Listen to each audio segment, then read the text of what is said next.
Part 2. Waging War.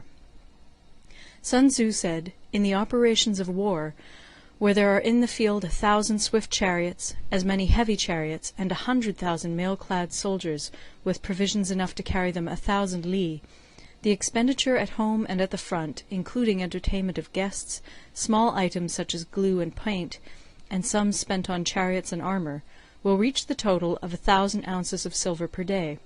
Such is the cost of raising an army of 100,000 men."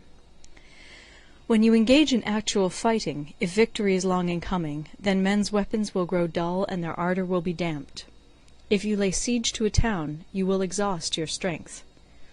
Again, if the campaign is protracted, the resources of the state will not be equal to the strain.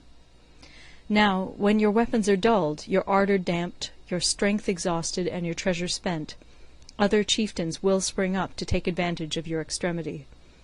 Then no man, however wise, will be able to avert the consequences that must ensue. Thus, though we have heard of stupid haste in war, cleverness has never been seen associated with long delays. There is no instance of a country having benefited from prolonged warfare. It is only one who is thoroughly acquainted with the evils of war that can thoroughly understand the profitable way of carrying it on. The skilful soldier does not raise a second levy. Neither are his supply wagons loaded more than twice. Bring war material with you from home, but forage on the enemy. Thus the army will have food enough for its needs. Poverty of the state exchequer causes an army to be maintained by contributions from a distance. Contributing to maintain an army at a distance causes the people to be impoverished.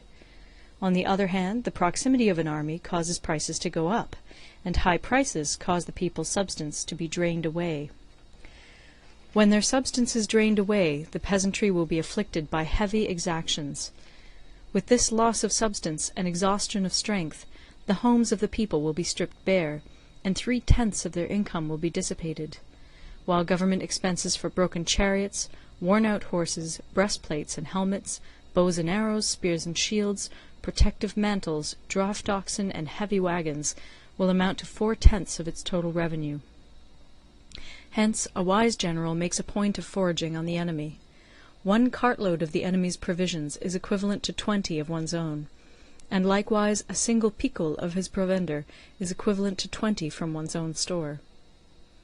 Now in order to kill the enemy, our men must be roused to anger. That there may be advantage from defeating the enemy, they must have their rewards.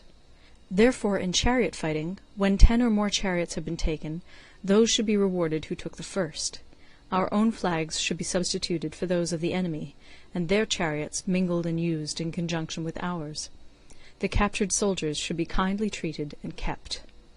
This is called using the conquered foe to augment one's own strength. In war, then, let your great object be victory, not lengthy campaigns. Thus it may be known that the leader of armies is the arbiter of the people's fate, the man on whom it depends whether the nation shall be in peace or in peril. End of Part 2.